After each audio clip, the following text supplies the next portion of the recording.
Hello and welcome to my page, or if you are listening to the podcast, welcome there. My name is Rachel Lang, and if this is your first time here, welcome. And I hope you leave this conversation feeling inspired, uplifted, and informed. Today, we are going to talk about the astrology of this moment. There is a lot happening in the US. There's a lot happening all over the world. But today we're going to talk about what's happening in the US, and we're going to talk about specifically my state of California.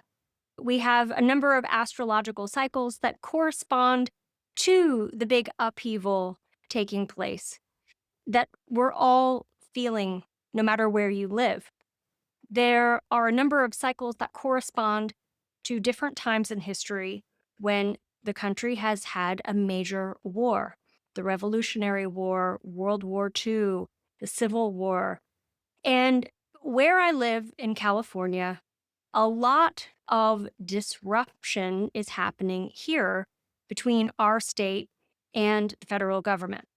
So I was curious about the astrology of our state and how it relates to the US's chart and to the transits of the moment. And so I'm going to dig into this topic with you, and we're going to look at the chart of California. Actually, I have three charts pulled up for California. I'm recording this on the 11th. And right here where I live in Ventura County, we had two devastating events that happened with ice raids at local farms.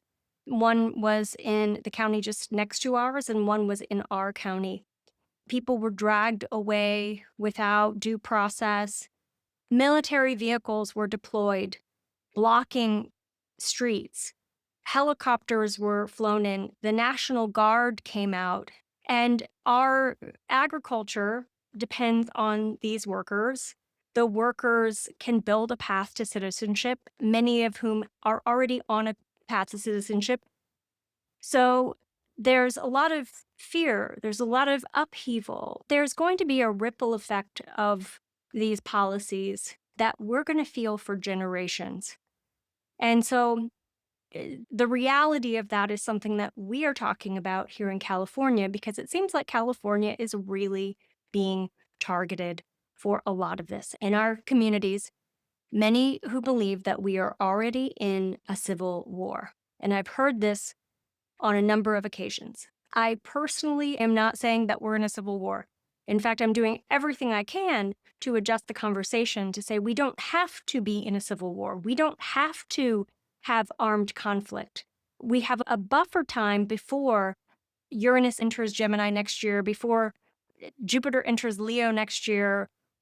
In the summer of 2026, a lot of the fire and air energy that are represented by those outer planet placements is going to be well underway.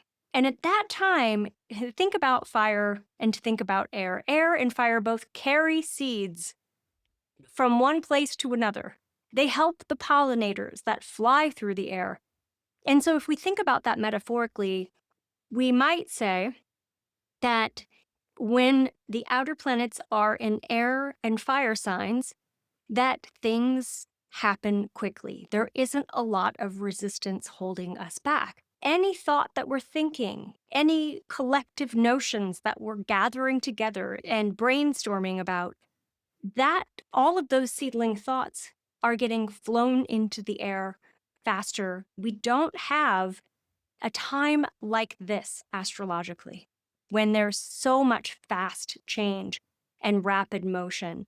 We've had other times of major milestones, but this time is unlike anything we've seen for thousands and thousands of years. When we see military being deployed to our communities and we see people being dragged into cars without even being asked for their documentation, when we see these kinds of things happening, and these are being recorded, video recorded, there are more than just anecdotal stories about this happening.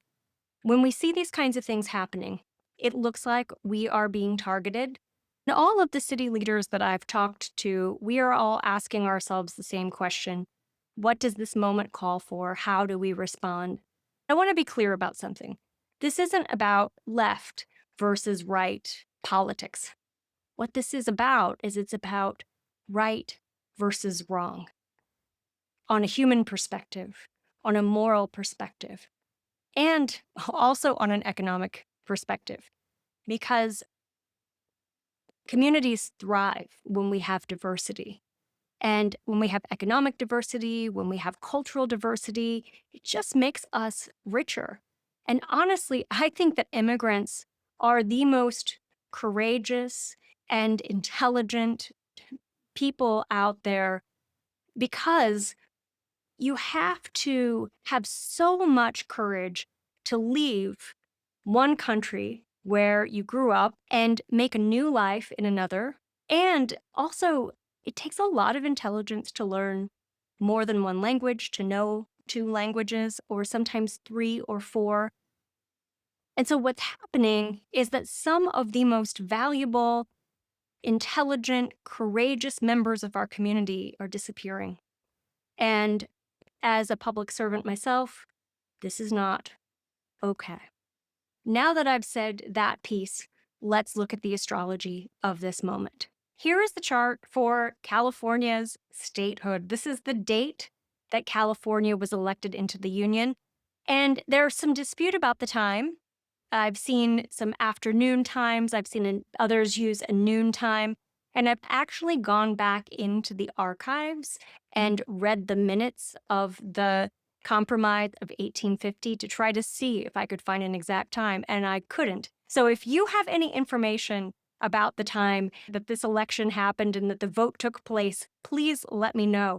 But for the meantime, I'm going to use this one. I like the 9:30 a.m. chart because it gives a Scorpio rising, and I think that's appropriate for California.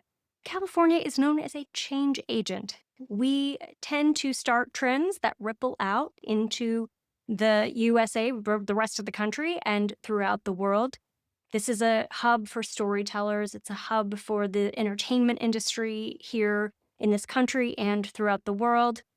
And that Scorpio influence shows that the spirit of California and how the country interfaces with us is that we really are the change agents. We are the ones who are transforming, healing the rest of the country.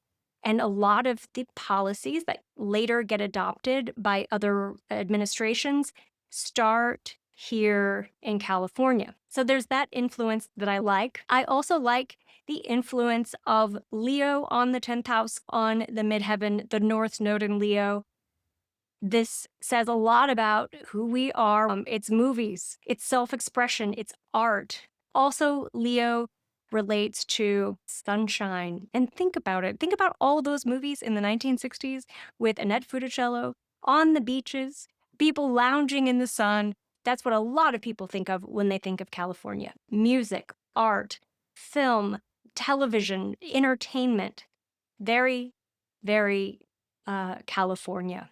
But there's another aspect of the state that this chart represents, and that is there's so much agriculture here. And here we have Vesta, which is an asteroid that relates to the home, hearth, also grains and things of that nature, right next to the sun. And so you have a real sense of pride in where we live. And also the sense of the land itself is sacred. And we have policies in place that protect the land and the natural resources. California is also where a lot of revolutions start. We have the Uranus-Pluto conjunction in right there at the last degree of Aries.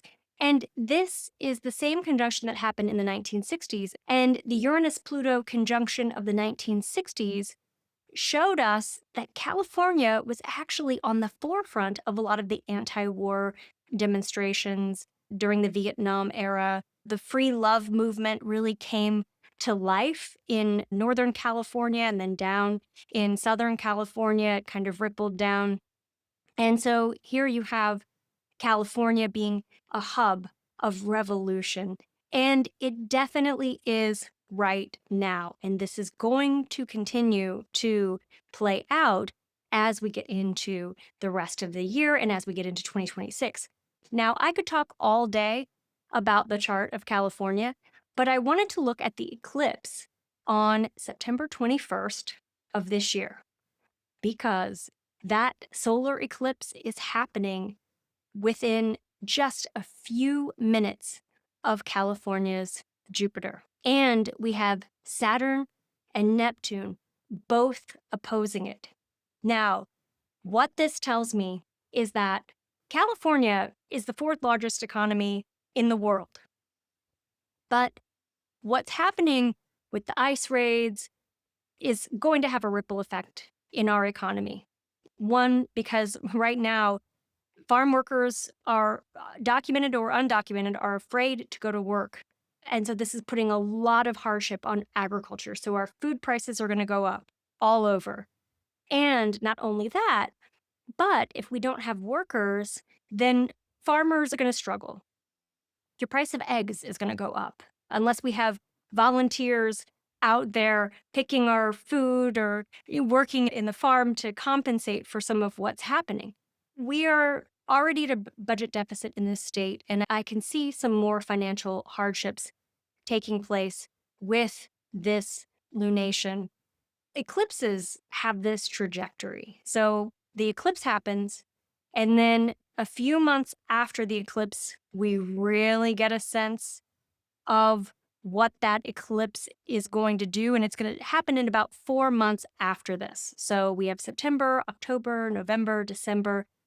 January is really when we'll feel the effects. Between January 21st rather, and March, we'll feel it on our economy, we'll feel it in our communities. And so we will see this in our politics. And I think it is likely that we could be looking at petitions for secession, California state secession, being a really big talking point in 2026. So, the midterms are happening in 2026. Depending on how that goes, I think that there's a lot of instability here in this chart. And then again in the chart for the Neptune Saturn conjunction of 2026, that's February 20th. And we see also a lot of strain here on our Jupiter. It wouldn't surprise me if secession was something that California felt pushed into. Now, I also say that because we have Pluto hanging out down here on the fourth house, which shows that over the next 5 years, our roots, where we belong, are all being uprooted. We also have Pluto challenging California's moon and Venus. Pluto's presence in this chart is an indicator that 9:32 a.m. time could be accurate because when transiting Pluto crosses an angle, the midheaven, the IC, the ascendant or the descendant, when transiting Pluto crosses one of those are kind of like the bone structures of a chart. Transiting Pluto or Neptune crossing an angle in anyone's chart is going to catalyze all kinds of change. The kind of change where it snowballs, where one thing leads to another, leads to another. And if we look at that in a mundane context, what we would see is that the economic shifts, we would see shifts in terms of boundaries and borders. That's the IC where Pluto is hovering over right now in that chart. We would also see that the way that the world sees this date is going to change. Pluto's very active in this chart. These conversations will start this year, but really when we get into 2027, that is when Pluto's between 6 and 8 degrees. Lots of changes could occur between now and then, but that's a very big shift that's coming our way. Here is another California chart that I wanted to draw your attention to, and this is the updated California Constitution for 1879. So California was brought into the Union under one constitution, and it was actually, I saw a Kepler on Kepler's YouTube, go and check that out. There is a real in-depth video about the California charts and the different ones to use. And I recommend that you go watch that if you'd like to get some more information. But this is the updated California Constitution.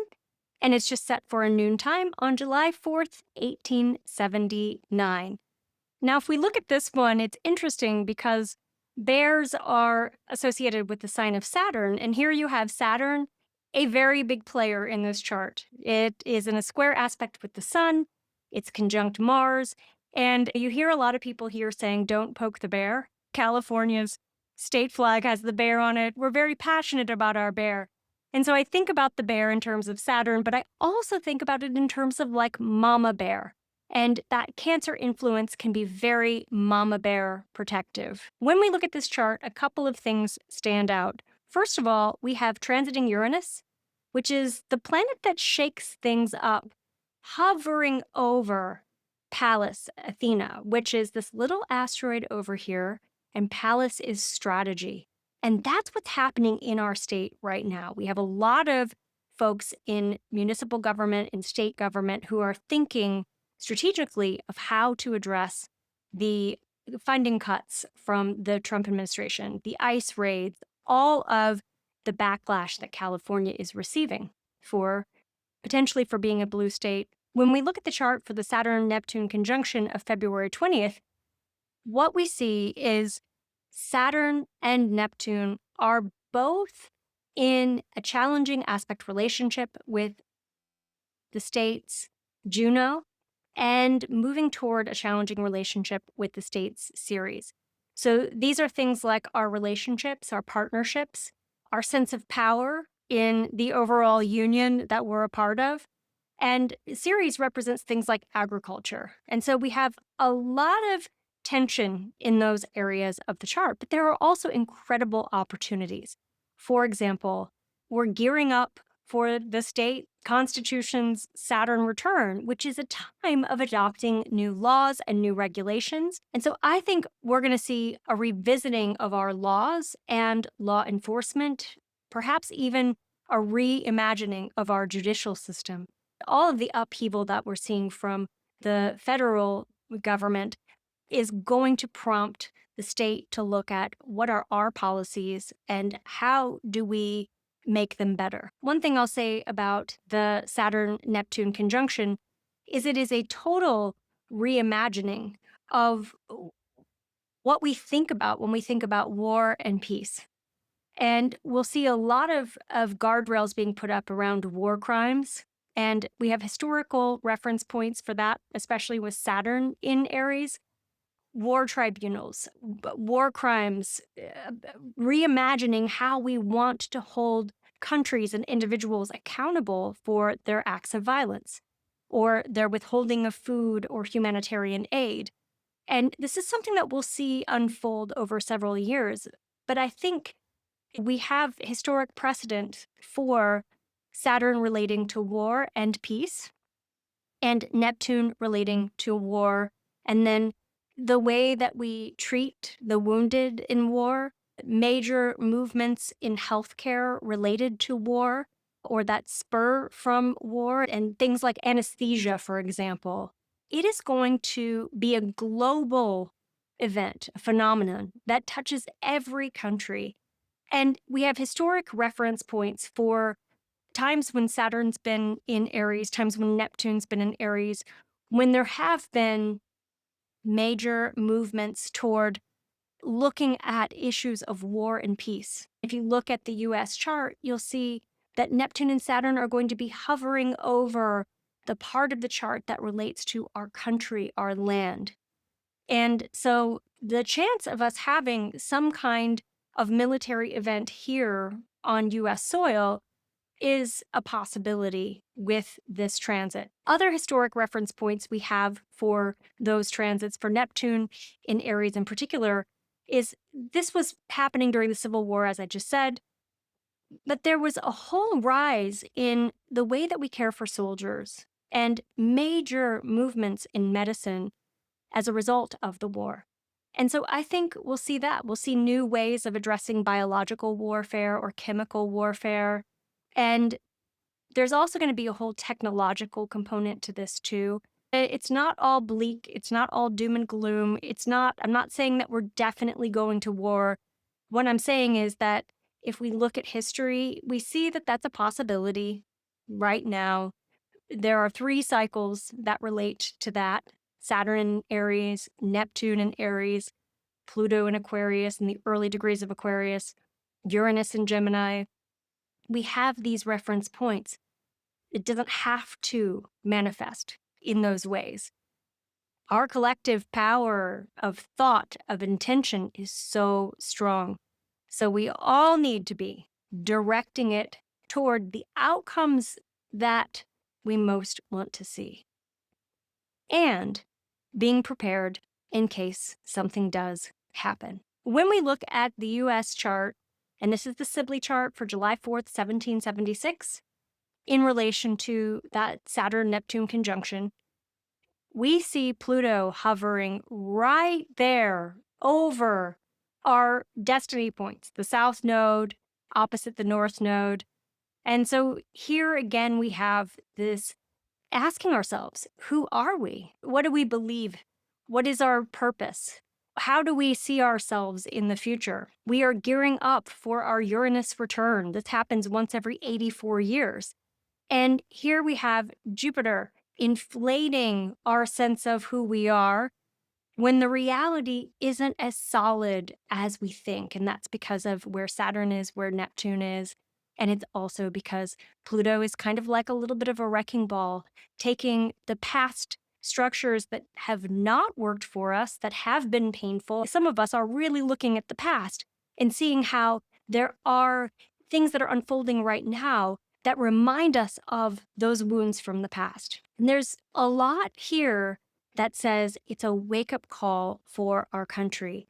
And because of Saturn and Neptune's presence down at the very base of our chart, I'm looking at this and thinking it is likely that by 2027, we will be seriously asking ourselves, do we need to be a United States anymore? Or would we be better for states to divide, for us to stay connected some way, maybe like different countries are a part of the EU?